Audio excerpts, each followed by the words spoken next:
Doctor صاحب ہم اپنے پروگرام کا آغاز کریں گے فرسٹ آف آل کہ آج کل چونکہ اسپیشلٹی بڑھتی جا رہی ہے، بیماریاں بھی بڑھتی جا رہی ہیں، جتنے اسپیشلسٹ بڑھتے ہیں اتنی بیماری بھی جمپ کرتی ہے، تو ہم ان بیماریوں کے خلاف اپنی امیونٹی یعنی قوت دفاع کو یعنی قوت مدافعت کو کس طرح بوسٹ اپ کر سکتے ہیں؟ Thank you so much doctor Tanveer. یہ بہت اچھا سوال ہے آپ کا کہ آج کل جیسے بہت ساری بیماریاں بڑھتی جا رہی ہیں اور امیونٹی واقعی ہماری پاپولیشن کی امیونٹی بہت لو ہے اور اس میں بہت سارے فیکٹرز ہیں. بینگ گائناکولوجسٹ جب ہم اپنے پیشنٹس کو دیکھتے ہیں تو ہم دیکھتے ہیں کہ they are all having iron deficiency. ان سب میں آئرن کی کمی ہوتی ہے, ان سب میں کیلشیم کی کمی ہوتی ہے, ان کو ڈائٹری ایشوز ہوتے ہیں. اور دس از ناٹ اے تھنگ, یہ ایک ایسی چیز نہیں ہے کہ افورڈیبلٹی یا نان افورڈیبلٹی. اس میں بہت ساری اویئرنیس کی ضرورت ہے ہماری پاپولیشن کو اور ہمارے پیشنٹس کو کہ جب وہ اپنی پریگنینسی کو پلان کرنا سٹارٹ کرتے ہیں تو اس وقت ان کو اپنی ڈائٹ پہ دھیان دینا ہوتا ہے. اور اسپیشلی میں آپ کو آج بتاتی چلوں کہ جو ہماری ایجوکیٹڈ پاپولیشن ہے دے آر آلسو انیمک. ان میں بھی خون کی کمی ہوتی ہے, ان میں بھی کیلشیم کی کمی ہوتی ہے.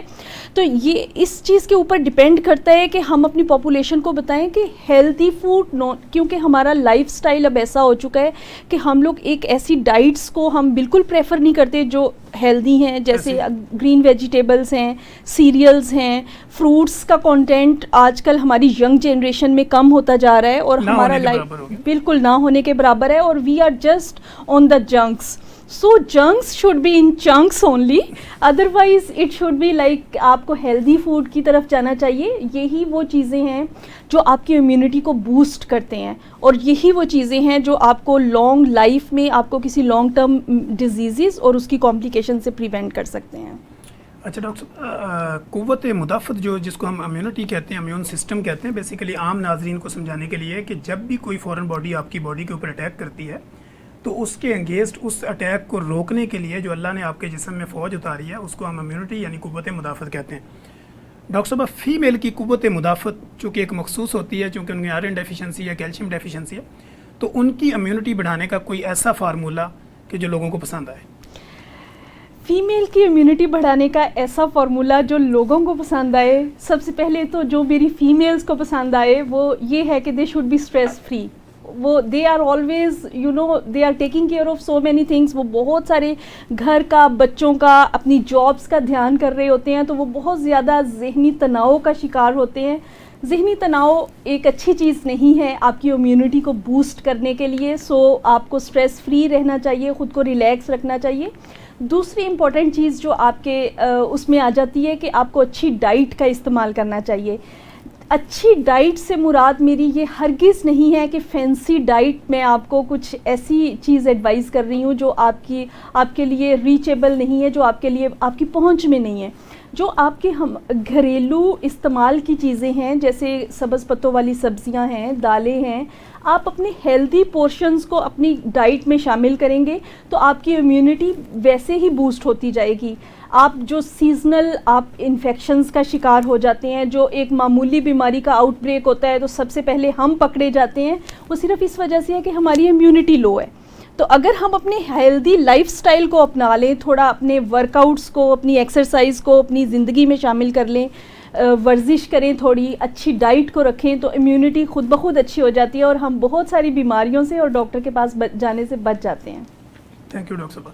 اچھا ڈاکٹر صاحب اسی سے ریلیونٹ ہم ایک اور سوال لیتے ہیں, چونکہ آپ ڈائریکٹر ہیں اسٹڈی میڈک پاکستان کی, اور اس کے علاوہ چونکہ اسٹوڈنٹ کا آپ کے ساتھ بہت زیادہ انوالومنٹ رہتی ہے, ان کی آپ کے ساتھ کنیکشنز رہتا ہے, کنورسیشنز ہوتی ہیں.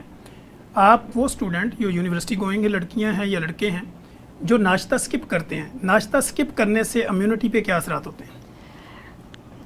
Basically as I am director of study Medic Pakistan and students they are just like family. جب وہ ایگزام کی پریپریشن بھی کر رہے ہوتے ہیں تو وہ آل دا ٹائمس وہ ہمارے ساتھ شیئر کرتے ہیں کہ ان کی روٹینز کیا ہیں, ان کی لائف میں اسٹریس کتنا ہے, اور وہ سب سے زیادہ اپنے ٹائم کو سیو کرنے کے لیے سمجھتے ہیں کہ ناشتہ اسکپ کرنا از اے ٹائم سیور, کہ اس میں یہ سارا کام کر لوں گا. لیکن the whole day is wasted once you are not taking your breakfast. آپ ناشتے کے بغیر نکل جاتے ہو, آپ کا سارا ٹائم جو ہے وہ ہیڈ ایک اور آپ ہائپوگلائسیمک سچویشن میں اپنی اسٹڈیز کو کنٹینیو کرتے ہو تو اس سے کیا ہوتا ہے کہ آپ کی امیونٹی لو ہے, آپ کا دماغ بھی اتنا کام نہیں کر رہا, آپ کی ایفیشنسی بھی لو ہو جاتی ہے, اور اس میں اگر کوئی تھوڑا سا بھی کوئی سیزنل فلو ہے یا کچھ انفیکشن ہے, you are not taking care of your diet, so you will be affected. اچھا ڈاکٹر صاحب, بینگ اے کنسلٹنٹ گائنیکولوجسٹ, اب اگر میں آپ سے یہ پوچھوں کہ پانی جو ہے, پانی کا استعمال چونکہ ہماری باڈی جو ہے وہ 90% واٹر ہے, جو اسٹرکچر ہے وہ 60% واٹر ہے, تو بینگ اے کنسلٹنٹ گائنیکولوجسٹ آپ یہ سمجھتی ہیں کہ پانی کم پینے سے بھی امیونٹی ڈیمیج ہوتی ہے؟ پانی کی مثال میں آپ کو ایک بہت لے مین کی لینگویج میں اگر دینا چاہوں, جیسے آپ کسی بھی کپڑے کو واش کرتے ہیں اور آپ نے اس میں سے سرف یا صابن کو نکالنا ہوتا ہے, آپ اس کو صاف کرنا چاہتے ہیں, water is the same for body. پانی کا بالکل ایک ایسے ہے, اس نے جسم سے امپیورٹیز کو, ایکسٹرا ویسٹ کو ایسے باڈی سے نکالنا ہوتا ہے جیسے آپ کسی چیز کو واش کر رہے ہیں. اگر آپ ڈی ہائیڈریٹڈ ہیں, آپ کے سارے باڈی آرگنز افیکٹ ہوتے ہیں اور ڈیفینیٹلی آپ کی امیونٹی بھی لو ہوتی ہے. ٹھیک ہو گیا. اچھا ڈاکٹر صاحب, ایک ہم جس خطے میں رہتے ہیں یہاں گرم ٹھنڈے کا بڑا سسٹم ہے. کسی بھی آپ پیشنٹ کو 1 گھنٹہ لگا کے بھی یہ بات سمجھائیں کہ یہ چیز کھائیں تو وہ کہتے ہیں ڈاکٹر صاحب مجھے تو کسی نے کہا یہ گرم ہوتی ہے. ہم کہتے ہیں بھائی ہم 20 سال لگا کے یہاں پہ پہنچیں, تو گرم ٹھنڈے کا جو کانسیپٹ ہے وہ ڈرائی فروٹ کا ہو یا فریش فروٹ کا, تو اس میں آپ کس طرح ڈیفائن کرتی ہیں اپنے پیشنٹ کے لیے؟ میں اپنے پیشنٹس کو ہمیشہ ایک بات بتاتی ہوں کہ یہ ساری ایسی باتیں ہیں جو کہ میتھس ہیں, اور ہم اتنی بکس اگر میڈیکل کی پڑھ چکے ہیں, اتنا لٹریچر پڑھ چکے ہیں, تو آج تک ہمیں اس کی کوئی نشاندہی نہیں ہو سکی کہ یہ چیز ٹھنڈی ہے, یہ چیز گرم ہے, اس کو ہم نے گرمی میں استعمال نہیں کرنا اور اس کو ہم نے سردی میں استعمال نہیں کرنا. تو ایسی کوئی چیز ایگزسٹ نہیں کرتی, لیکن ہر چیز کی ایک ماڈریشن ہونی چاہیے. ایسے نہیں ہے کہ آپ سخت سردی میں آئس کریم کے کھائیں تو بالکل آپ آئس کریم ہی کھاتے رہ جائیں, اور اگر آپ بہت سخت گرمی ہے تو آپ ڈرائی فروٹس پہ آ جائیں. آپ نے تھوڑا سا چیزوں کو ماڈریشن میں لے کے چلنا ہوتا ہے, لیکن آپ ہر چیز استعمال کر سکتے ہیں. اس میں ایسا بالکل نہیں ہے کہ ٹھنڈا گرم یا ایسا, اس چیز کو میں اپنے پیشنٹس کو ضرور بتاتی ہوں کہ یہ کوئی کانسیپٹ نہیں ہے. اچھا ڈاکٹر صاحب, being a consultant gynaecologist as a practitioner, میں آپ سے یہ پوچھنا چاہتا ہوں پریگننٹ وومن انڈے کا استعمال کر سکتی؟ جی بالکل کر سکتی ہیں, اور پریگننٹ وومن کو اپنے بریک فاسٹ میں ہمیشہ ہم ایڈوائز کرتے ہیں کہ ان کو اپنے ناشتے میں ضرور انڈے کا استعمال کرنا چاہیے, کیونکہ پروٹینز باڈی کے لیے بہت ضروری ہوتی ہیں بیبی کی گروتھ کے لیے. جب آپ ایک گروئنگ بیبی ہے تو اس کو بیلنسڈ ڈائٹ چاہیے ہوتی ہے. تو اگر آپ اپنے ڈے کا آغاز ایک اچھی ڈائٹ سے کر رہے ہیں, that is good for the mother, that is good for the baby as well. تو آپ کیا سمجھتی ہیں کہ پاکستان سمیت دنیا بھر میں آئرن اور کیلشیم کی ڈیفیشنسی کی مین وجہ کیا ہے؟ پاکستان اور انڈیا میں آئرن اور کیلشیم میں ڈیفیشنسی ون تھنگ, ایک جو بڑا مسئلہ ہے وہ ہمارا یہ ہے کہ ہماری کافی ساری پاپولیشن جو ہے وہ ایک غربت کی اس لکیر کے نیچے زندگی گزارتے ہیں, جن میں ان کو خوراک میں کمی کے مسائل کا سامنا کرنا پڑتا ہے. ان کے لیے 2 وقت کی روٹی بھی ایک بہت بڑی چیز ہے, جو ان کو مل جائے تو وہ بہت شکر گزار ہوتے ہیں, اور اس وجہ سے وہ کبھی ان کے لیے یہ چیزیں بالکل نہیں ہیں کہ آپ یہ نہیں کھائیں گے تو آپ کے لیے آئرن کی کمی ہے, آپ یہ نہیں کھائیں گے تو آپ کے لیے کیلشیم کی. تو میجر مسئلہ ہمارا غربت ہے. اگر آپ اس پاپولیشن کے بعد دوسری پاپولیشن کی بات کرتے ہیں جو ایجوکیٹڈ ہمارے لوگ ہیں, اس میں نیگلیجنس ہے, کیونکہ we are not concerned about nutrition. ہم بہت زیادہ ایسی چیزوں کا استعمال کرتے ہیں, جنک فوڈس اور فاسٹ فوڈس, اور جس میں ہمیں کوئی بھی نیوٹریشن نہیں مل رہی ہوتی, اور ہم باقی ایسی چیزوں کو اگنور کرتے ہیں جو ہمارے بڑے ہمیں بتاتے تھے دس از ہیلدی, تو ہم اس طرف نہیں آتے. تو یہ ایک میجر مسئلہ ہے آئرن اور کیلشیم کا. ادروائز یو کین سی کہ ہماری کتنی ینگ جنریشن یا ینگ اسٹوڈنٹس ہیں, they are not keen to take milk. وہ بالکل وہ کہتے ہیں اچھا اتنے منتھس پہلے میں نے ملک کا یوز کیا تھا, یا تو یہ ایک میجر مسئلہ ہے کہ ایک غربت کا مسئلہ ہے, اور جو زیادہ ایجوکیٹڈ ہیں جن کو اویلیبلٹی آف فوڈ ہے, they are not taking it. جی ڈاکٹر صاحب, فرسٹ آف آل تو کازز آف انفرٹیلٹی کیا ہے؟ اگر ہم سب سے پہلے کازز آف سب فرٹیلیٹی کی بات کریں, پہلے تو یہ ایک کانسیپٹ تھا کہ ہم ہر خاتون کو یا ایک لیبل کر دیتے تھے کہ یہ بانجھ پن ہے, کہ یہ بانجھ ہے. اب بیسیکلی جتنی بھی انٹرنیشنل آرگنائزیشنز ہیں یا ہائر اسٹڈیز ہیں, وہ کہتے ہیں کہ no one is infertile, they are سب فرٹائل. ان کا کچھ لیول تھوڑا کم ہو سکتا ہے, کچھ پرابلمس ہو سکتے ہیں, لیکن دے آر ناٹ انفرٹائل, کہ ان میں ایسا پرابلم نہیں ہوتا. جب ہم اس کی وجوہات کی بات کرتے ہیں تو پہلے ایک میجر کانسیپٹ یہ تھا کہ صرف خواتین ہی اپنا چیک اپ کرواتی تھی. لائک ہم اپنے کلینک پہ دیکھتے تھے جب گورنمنٹ سیٹ اپ میں کرتے تھے, ایک تو وہ بہت مشکل سے وہاں تک پہنچتے ہیں, ٹھیک ہے, سب سے پہلا المیہ تو یہ ہے. دوسرا, فیمیل وہ آتی ہیں, ٹیسٹ کراتی ہیں, یا ان کے ٹیسٹ کا پورا ورک اپ کمپلیٹ ہوتا ہے یا نہیں ہوتا, وہ میڈیسن یوز کرنا سٹارٹ کر دیتی ہیں. آپ کو میل کا سٹیٹس نہیں پتا ہوتا کہ ان کے ٹیسٹ کبھی ہوئے, ان کا کیسا کاؤنٹ ہے یا کس طرح سے. ہمارے معاشرے میں میل اپنے ٹیسٹ کروانا نہیں چاہتا. ہمارے معاشرے میں میل کو اس چیز کے لیے قائل کرنا کہ سب فرٹیلیٹی کی وجہ وہ بھی ہو سکتے ہیں, یہ بہت زیادہ مشکل ہے. اور پھر ان کے لیے سوشلی یہ بہت زیادہ مشکل ہے کسی لیب تک جانا, ٹیسٹ کروانا, اور اس ٹیسٹ کو ان کیس اگر کچھ ٹیسٹ میں پرابلم آ جاتا ہے تو بینگ میلز سوشلی ایک فیکٹر ہے کہ ان کے لیے اس کو ایکسیپٹ کرنا بھی تھوڑا مشکل ہوتا ہے. لیکن اب جتنی ایڈوانسمنٹ اس سارے معاملے میں ہو چکی ہے, یہ کوئی بڑا مسئلہ نہیں ہے. اگر سب فرٹیلیٹی فیمیل میں ہے یا میل میں ہے, سب سے پہلے میں آپ کو یہ بتاتی چلوں کہ اگر 30% چانسز ہیں سب فرٹیلیٹی کے فیمیل میں, تو 30% میل میں بھی ہے. اور صرف 10% لوگ ایسے ہوتے ہیں جن میں دونوں میاں بیوی ٹھیک ہوتے ہیں اور کوئی وجہ نہیں ہوتی, لیکن سم ہاؤ ان کے بیبیز نہیں ہو رہے ہوتے.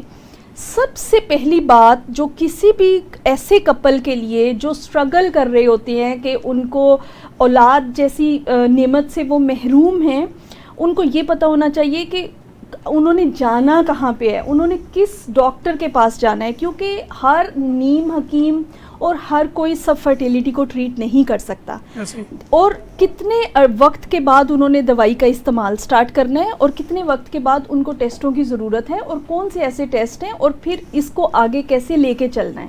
جب تک ہمارے پاس پیشنٹ پہنچتا ہے وہ سب حکیم میڈیکیشنز یوز کر چکے ہوتے ہیں, فیمیلز کے اوویرین ریزروز کے برے حالات ہوتے ہیں, وہ بالکل پری میچور فیلئر کی طرف جا چکے ہوتے ہیں. اتنی میڈیسنز کو یوز کرنے کے بعد میل کا کوئی سٹیٹس ہمیں پتہ نہیں ہوتا, اور وہ اپنے 5-10 سال ضائع کرنے کے بعد ہمارے پاس پہنچتے ہیں. حالانکہ اس کا ورک اپ سمپل ہے کہ آپ اس کو لے کے چلیں, اور اتنے اچھے کوالیفائڈ سینٹر ہیں پاکستان میں. ہر گائناکولوجسٹ, اگر میں کہوں کہ I am expert of every thing, تو ایسا نہیں ہوتا. سب آپ کے اسپیشلائزڈ سینٹرز ہیں جو ایسے پیشنٹس کو ایکسیپٹ کرتے ہیں.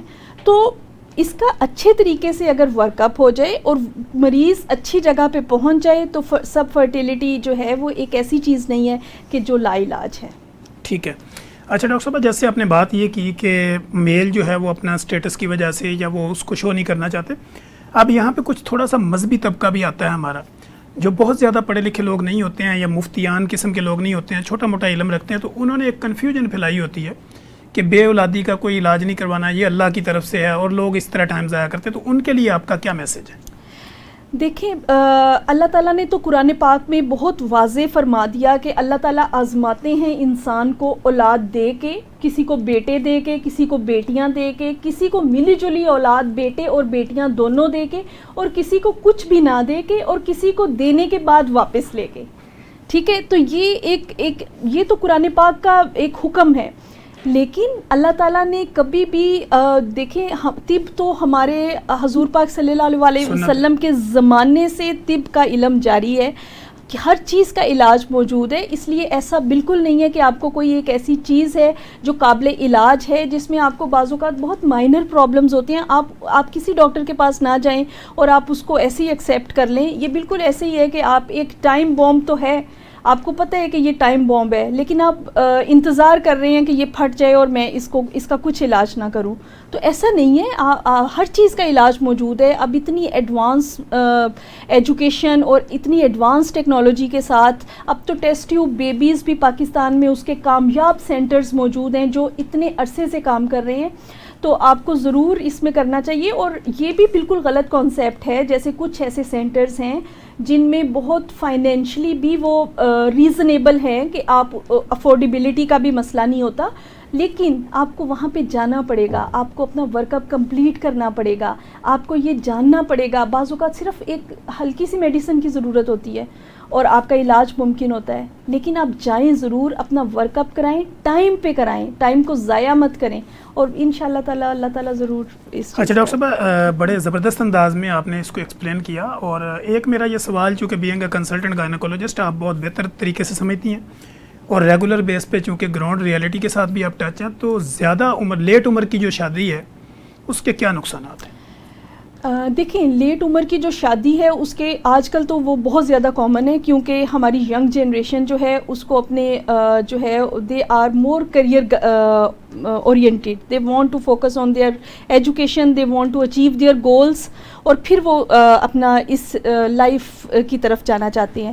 لیکن یہ ایک انڈیپینڈنٹ رسک فیکٹر ہے. جیسے ہی فیمیل کی ایج 35 ایئرس سے اوپر جاتی ہے تو فرٹیلیٹی کم ہونا شروع ہو جاتی ہے, اور اسی طرح سے ایج افیکٹ کرتی ہے میلز کو بھی.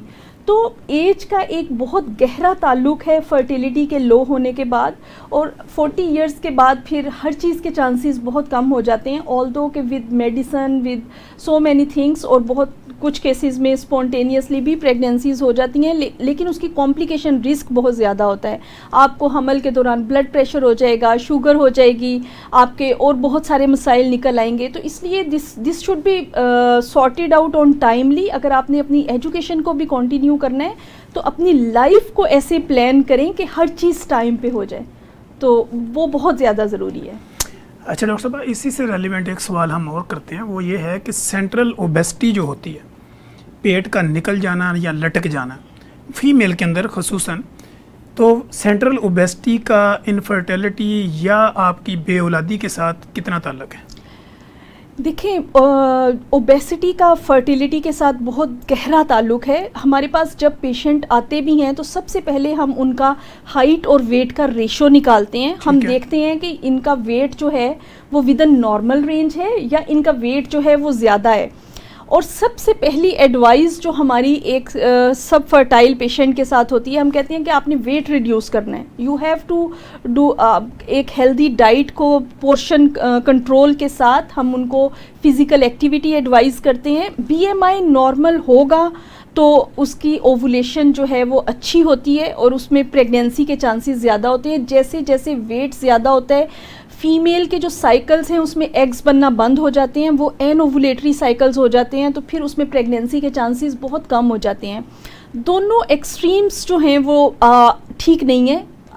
بی ایم آئی یعنی کہ ویٹ کا زیادہ ہونا اور انڈر ویٹ ہونا. ٹھیک ہے. اگر فیمیل انڈر ویٹ بھی جو فیمیلز ہوتی ہیں ان میں بھی کمپلیکیشنز کے چانسز ہوتے ہیں, کیونکہ ان کو وقت سے پہلے ان کی انڈے دانیاں جو ہیں وہ فیل ہو سکتی ہیں, ان میں ایگ بنانے کی صلاحیت ختم ہو جاتی ہے. اور اسی طرح سے اگر ویٹ زیادہ ہے تو بھی اس کی کمپلیکیشنز ہوتی ہیں. اسی لیے ہر چیز کا ایک نارمل رینج میں ہونا وہ بہت ضروری ہے. ٹھیک ہو گیا. ڈاکٹر صاحب, اسی سے ہم یہ دیکھتے ہیں کہ جب بے اولادی کے مسائل بڑھتے ہیں تو لوگ ڈپریشن میں بھی چلے جاتے ہیں, جی, ایون کہ لوگ سوسائڈ تک بھی چلے جاتے ہیں. تو پھر کچھ آپ کو پتہ ہے کہ جو ریشو ہے ہمارے اس خطے کے اندر وہ پھر طلاق تک بھی پہنچ جاتی ہے, گھروں کے گھر جو ہے نا وہ ٹوٹ جاتے ہیں. تو ایک تو ہم نے سینٹرل اوبیسٹی کا فیکٹر بھی اس میں کر لیا. اب یہاں پہ یہ آتا ہے کہ چونکہ آپ کنسلٹنٹ گائنیکولوجسٹ, چونکہ آپ سیزیرین بھی کرتی ہیں اور سارے معاملات کو دیکھتی ہیں, کمر میں ٹیکا لگنے سے جو درد ہوتی ہے سی سیکشن میں, اس میں کتنی ریئلٹی ہے؟ یہ ہر اس مریض کو ہوتی ہے جو جا کے جن کا سیزیرین ہم کرتے ہیں, اس کو ریجنل اینستھیزیا ہم کہتے ہیں, جو کمر میں ٹیکا لگتا ہے اور اس کے بعد ہم سیزیرین کرتے ہیں. اور ہر وہ پیشنٹ جس کا سیزیرین ہوتا ہے وہ اگلی دفعہ ہمارے پاس پریگنینسی میں آتا ہے کہ مجھے سب نے کہا ہے کہ آپ کو جو کمر کا درد ہے وہ اس ٹیکا لگ جانے کی وجہ سے ہے. تو میں یہ بتاتی چلوں کہ آج تک کوئی لٹریچر اس چیز کو پروف نہیں کر سکا کہ جو کمر میں ٹیکا لگتا ہے اس سے آپ کو کمر کا درد ہوتا ہے. آپ کا کمر کا درد آپ کو ہو رہا ہے جو آپ نے پریگنینسی کے دوران اچھی ڈائٹ, آئرن اور کیلشیم کا استعمال نہیں کیا. آپ نے بہت ایجوکیٹڈ پیشنٹس کو بھی جب ہم پریگنینسی کے بعد, ڈیلیوری کے بعد آئرن اور کیلشیم ایڈوائز کرتے ہیں, اس کی بوٹلز یا اس کے پیکس ان کے بیگز میں ایکسپائر ہو جاتے ہیں اور وہ اس کو یوز نہیں کرتے. ڈائٹ کا بالکل کانسیپٹ ختم ہو جاتا ہے بیبی کی ڈیلیوری کے بعد کہ اچھی ڈائٹ لینی ہے. تو یہ سارے فیکٹرز ہیں اس کمر درد کے, بجائے اس کے کہ آپ کہیں کہ جو آپ کو ٹیکا لگا تھا کمر میں اس کی وجہ سے آپ کو درد ہے. ایسا بالکل نہیں ہے. اب ہم کوشش کریں گے کہ ہمارے نیکسٹ پروگرام کے اندر ایک نئی انفارمیشن کے ساتھ اور نئے سوال و جواب کے ساتھ دوبارہ حاضر ہوں گے. تب تک کے لیے اپنے ہوسٹ ڈاکٹر تنویر ارشد چودھری کو اجازت دیجیے. اللہ حافظ.